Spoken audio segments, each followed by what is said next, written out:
In the heart of a sun-drenched, dusty village, nestled between rolling hills and a meandering river, lived a donkey named Barnaby. Barnaby wasn't just any donkey.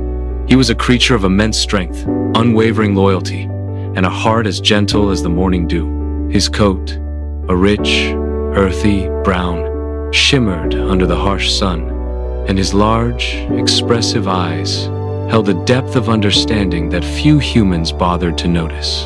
For years, Barnaby had toiled for his owner, a man named Silas. Silas was a burly, gruff individual, whose face was perpetually etched with a scowl, and whose voice, when he spoke to Barnaby, was always a sharp command or a harsh reprimand. He owned a small, struggling farm, and Barnaby was his most valuable, albeit unpaid asset. Barnaby's days were a monotonous cycle of back-breaking labor, from the first blush of dawn until the last sliver of twilight. He pulled heavy carts laden with produce to the market, plowed unforgiving fields, and carried sacks of grain that seemed to weigh more than he did.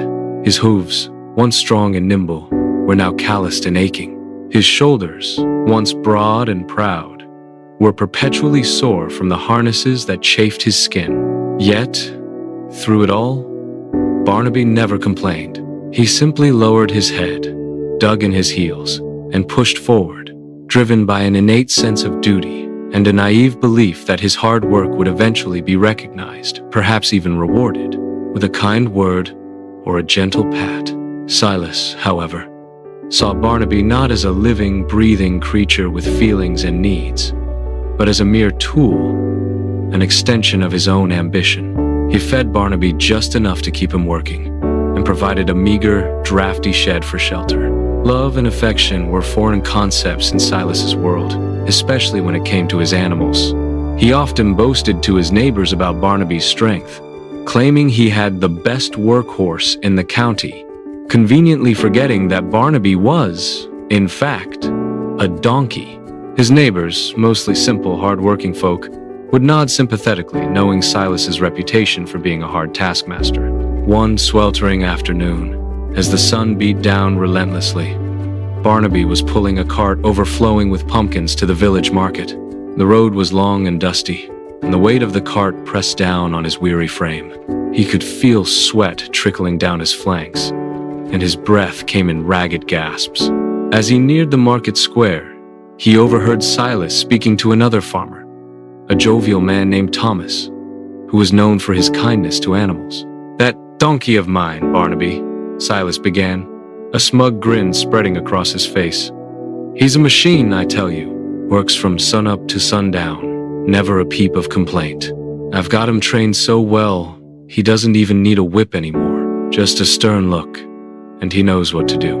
Thomas, a frown creasing his brow, replied, "Silas, you work that poor creature to the bone. He looks exhausted. Don't you ever give him a break? A little extra feed, perhaps?" Silas scoffed, waving a dismissive hand. "Break? What for? He's a donkey, Thomas, not a pampered pet. He's here to work, to earn his keep. And earn it he does. Without him, my farm would be nothing. He's just a tool, a means to an end, and a very useful tool at that. I'll keep him working until he drops, and then I'll just get another one. They're cheap enough." Barnaby's ears, which had been drooping with fatigue, suddenly perked up. Every word Silas uttered, every callous phrase, pierced through his gentle heart like 1,000 tiny needles. A machine, a tool, a means to an end. Until he drops, get another one. The words echoed in his mind, shattering the last vestiges of his naive hope. He wasn't a valued companion, a loyal helper. He was merely an object, expendable and replaceable. The realization hit him with the force of a physical blow. All his years of selfless labor, all his quiet endurance, had been for naught. Silas didn't care about him. Not one bit. He was just a thing to be used and discarded. A strange, unfamiliar sensation began to stir within Barnaby. It wasn't sadness or even anger, at least not in the human sense. It was a cold, hard resolve, a quiet determination that solidified in his heart. He would not be a tool any longer. He would not be used until he dropped. He would not be replaced. He would be free. From that day forward, a subtle shift occurred in Barnaby. On the surface, he continued his arduous tasks, pulling carts and plowing fields.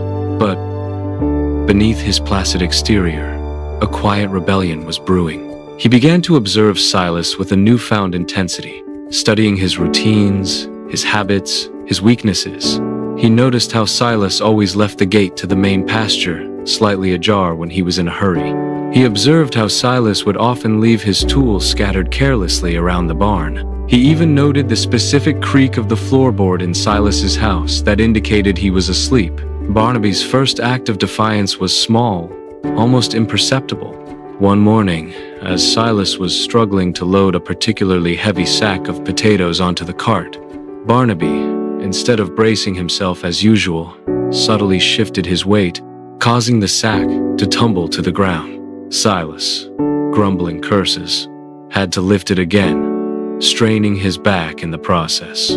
Barnaby, meanwhile, maintained an innocent, wide-eyed expression, as if completely unaware of his role in the mishap.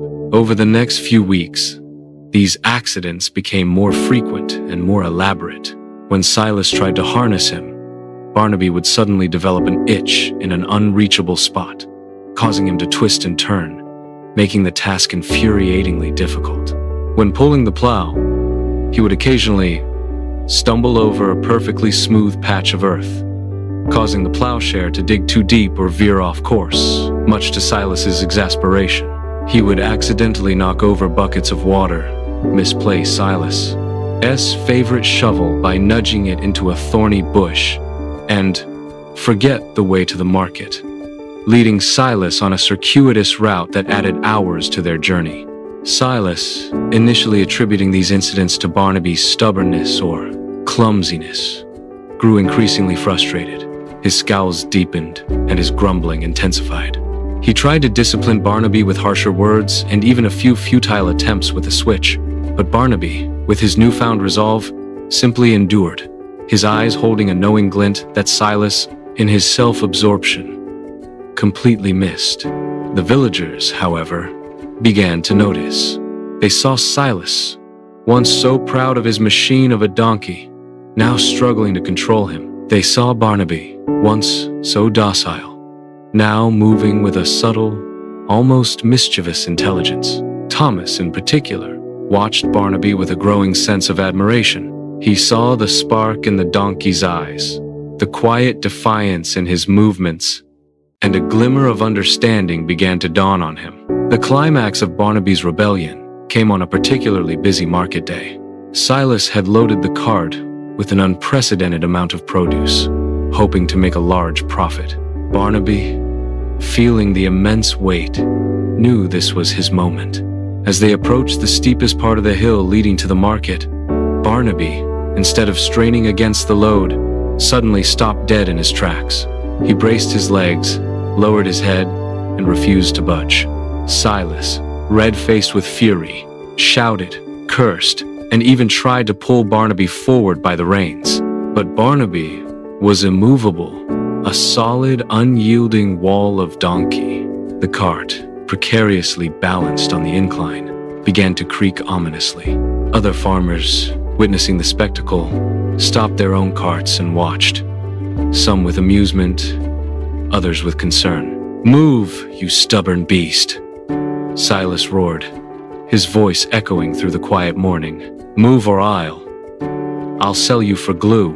At that precise moment, Barnaby, with a sudden powerful heave, bucked forward, not pulling the cart, but rather dislodging the harness. The cart, no longer tethered, began to roll backward down the hill, gathering speed. Produce spilled out, pumpkins bounced, and apples scattered across the road. Silas, caught off guard, stumbled and fell, landing in a pile of squashed tomatoes. The villagers gasped, then a few chuckles erupted, quickly followed by a chorus of laughter. Silas, covered in red pulp, looked utterly ridiculous. Barnaby, meanwhile, stood calmly at the top of the hill, watching the chaos unfold. His eyes, usually so gentle, now held a triumphant sparkle. Without a backward glance, Barnaby turned and trotted away.